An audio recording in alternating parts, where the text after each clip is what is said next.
लोक मित्र लाइव जंग सच्चाई की। ससुराल वालों,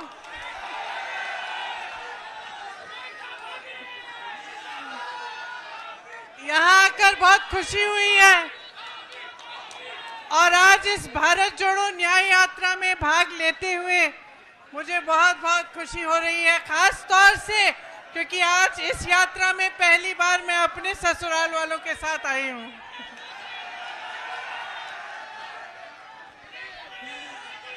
तो आपको याद होगा, बोलूं, आपको याद होगा मैं 2 साल पहले यहाँ आई थी, याद है? बड़ी मीटिंग हुई थी, बोलने दो भाई। आपको याद होगा 22 में मैं यहाँ आई थी, मीटिंग हुई थी बड़ी। अरे भैया बात सुनने दो, सुनने दो। और रोड शो भी हुआ था। तो मैं आपसे पूछना चाहती हूँ कि तब से आज तक कुछ बदला है? उस समय चुनाव था विधानसभा का, आपने भाजपा को जिताया, योगी जी को जिताया, 2 साल और उनको मौका मिला है। मैं आपसे पूछना चाहती हूं कि जो आपकी समस्याएं हैं, जो आपकी असली समस्याएं, आपका दुख है, जो महंगाई है, जो बेरोजगारी है, जो रोज रोज इन परीक्षाओं में जो पेपर लीक हो रहे हैं, जिनके लिए नौजवान बच्चे, आपके बच्चे मेहनत करते हैं, पढ़ते हैं, फीस भरते हैं, ये सिलसिला अभी तक जारी है कि नहीं कि पेपर लीक होते रहते हैं? बताइए, जारी है? तो जब आप 2 साल बाद सरकार चुन रहे थे, आप चुनाव में अपना वोट डाल रहे थे, तो मैं जानना चाहती हूं कि आप क्या सोच रहे थे? क्या आपने सोचा, सुनिए, क्या आपने सोचा कि यहाँ का विकास होगा? सोचा था? अब यहाँ पे पीतल के कारखाने हैं, बड़े बड़े पीतल के कारोबार हैं, क्या आपकी तरक्की हुई है? हुई है। जितनी भी मदद आपको सरकार से मिलनी थी वो बंद हो गई, ऊपर से जीएसटी, और जितना काम कर रहे थे उसका शायद आधा काम कर रहे होंगे आज। मुश्किलें कम हुई हैं या बढ़ी हैं? बढ़ गई हैं। यहाँ नौजवान हैं सारे। उस समय मैंने पूछा था रोजगार मिलता है, आज रोजगार मिल रहा है। तो ये जो मेहनत कर रहे हो, जो 4-4 बजे सुबह पुलिस में भर्ती होने के लिए दौड़ लगाते हो, तो सेना में भर्ती होने के लिए दौड़ लगाते हो, उसके बाद जब परीक्षा लिखते हो, उसके लिए फीस भरते हो, माँ बाप मेहनत करके ट्यूशन में भेजते हैं, ये सब करने के बावजूद क्या होता है? आपको मालूम है कि 28 लाख बच्चों ने, यूपी के 28 लाख बच्चों ने पुलिस का भर्ती का इम्तिहान दिया है। 28 लाख, सोचो, इसका मतलब है कि यूपी के लगभग हर गांव में से 4 या 5 नौजवानों ने ये परीक्षा दी। एक आशा थी, एक उम्मीद थी उनके मन में, ये नहीं कि मुफ्त में कुछ मिल रहा है। पढ़ के मेहनत करके वो चाहते थे अपनी परीक्षा में पास हो। क्या हुआ? पेपर लीक हो गया। अब जब मैं यहाँ आई थी 22 में, तो मैंने आपसे कहा था कि हमने एक घोषणा पत्र बनाया था, उसमें हमने एक पूरा प्लान बनाया था, एक पूरी योजना बनाई थी कि ये जो पेपर लीक बार बार होते हैं, इसको रोकने की क्या योजना हो सकती है। उसमें जॉब कैलेंडर था, उसमें ये था कि एक कमीशन बनेगा और जितना भी अन्याय हुआ है उसको ठीक करने का काम होगा। और जॉब कैलेंडर में हर जो भी डेट था, परीक्षा का डेट, नियुक्ति की डेट, सारी पहले से तय, और जो उससे इधर उधर होता उसके खिलाफ कार्रवाई होती। तो ये तो 2-3 मुद्दे हैं, पूरे 10 मुद्दों का हमने एक पूरा प्लान बनाया था। तो मैं आपसे एक सीधी सीधी बात कहना चाहती हूँ, देखो चुनाव फिर से आ रहा है कि नहीं? फिर से आपको अपना मत डालना पड़ेगा। अब आप खुद ही देख रहे हो, बार बार भाजपा की सरकार आ रही है, केंद्र में आ रही है, प्रदेश में आ रही है, आपकी बेरोजगारी बढ़ रही है, आपकी मुश्किलें बढ़ रही हैं। तब किसान आंदोलन कर रहे थे 2 साल पहले, आज किसान आंदोलन कर रहा है। तब सड़क पे बैठे थे ठंड में सर्दी में, आज बैठे हैं। तब उनकी सुनवाई नहीं थी, आज उनकी सुनवाई नहीं है।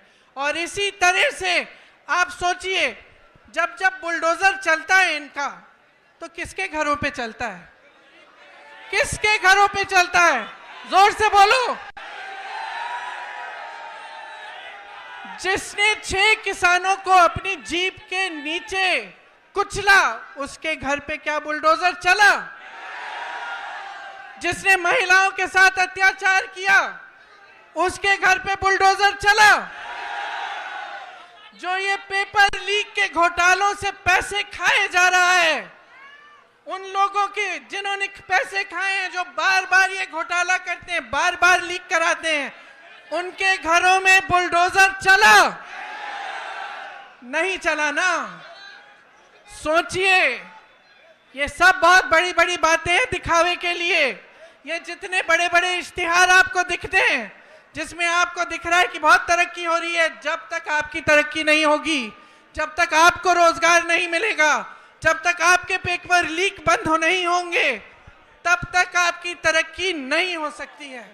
जब तक यहाँ की महिलाएं सुरक्षित ना हो, आगे बढ़ नहीं पाए, तब तक आपकी तरक्की नहीं हो रही है।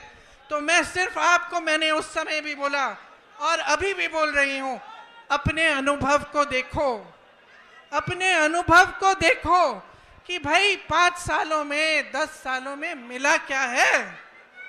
नौकरी मिली, दुकान जाते हो तो सब्जी खरीद पाते हो। आपको मालूम है गन्ने का जो दाम है, जो आपको मिलना चाहिए सरकार से, वो हर साल, पिछले 7 सालों में हर साल सिर्फ मात्र 7 रुपए गन्ने का दाम बढ़ा है कि नहीं? 7 रुपए, ठीक है? तो मान लो 5 सालों में 35 रुपए बढ़ा होगा। और आप जब सब्जी खरीदने जाते हैं तो कितने बढ़ गए दाम? आलू मिलता है, प्याज मिलती है, टमाटर मिलता है, आप जाते हो 3 चीजों को लेने के लिए, घर आते हो 1 लेके।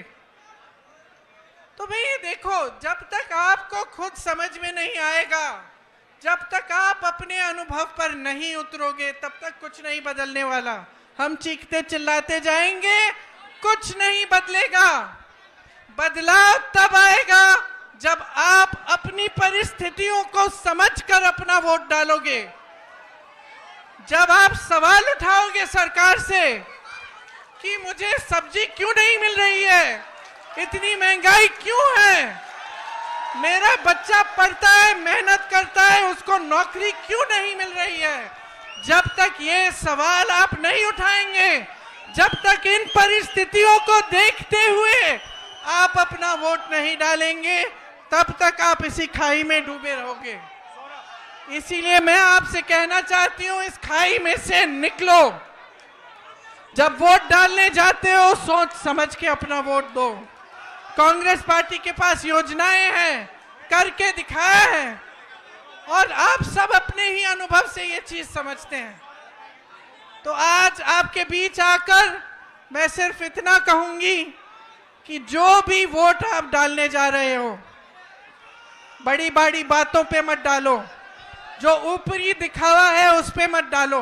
जो तुम्हारी जिंदगी में गुजर रहा है, जो तुम्हारा जीवन है, तुम्हारा अनुभव है, तुम्हारी परिस्थिति है, उसको सोच, उसको समझ के कि ये क्यों हो रहा है आपके साथ, तब वोट डालो।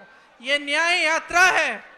राहुल जी, भारत जोड़ो यात्रा में 4000 किलोमीटर क्यों चले? इस देश को एक रखने के लिए, ये कहने के लिए कि ये देश एक है, सब एकजुट हो जाओ, आगे बढ़ोगे। आज भारत जोड़ो न्याय यात्रा पे निकले हैं, तो इस यात्रा में न्याय शब्द क्यों जोड़ा है? न्याय शब्द इसलिए जोड़ा है क्योंकि आज यहाँ के नौजवानों के साथ, देश के नौजवानों के साथ अन्याय हो रहा है। आज देश की महिलाओं के साथ अन्याय हो रहा है। आप मेहनत करते हैं, आपके पेपर लीक होते हैं। आप मेहनत करते हैं, आपको नौकरी नहीं मिलती, रोजगार नहीं मिलता। आप मेहनत करते हैं, महंगाई का सामना करते हैं, किसानों का जो बकाया होता है वो नहीं मिलता, किसानों के कर्ज माफ नहीं होते, बड़े बड़े उद्योगपतियों के होते हैं। तो देखिए, मैं फिर से आग्रह करूंगी, आज आप इस यात्रा में जुड़ने आए हैं तो हमें देखने नहीं आए हैं, अपनी परिस्थिति को समझने आए हैं। और ये समझने आए हैं कि जब तक आप बदलाव नहीं लाओगे तब तक आपकी परिस्थिति बदलने वाली नहीं है। और मैंने बहुत लंबा बोल लिया, भैया भी बोलेंगे, एक बार जोर से बोलो, एक बार जोर से बोलो, राहुल गांधी, राहुल गांधी, राहुल गांधी। छोटी बड़ी खबरों को पाने के लिए लोकमित्र लाइव चैनल को सब्सक्राइब करें ताकि लेटेस्ट अपडेट आप तक पहुंचती रहे। धन्यवाद।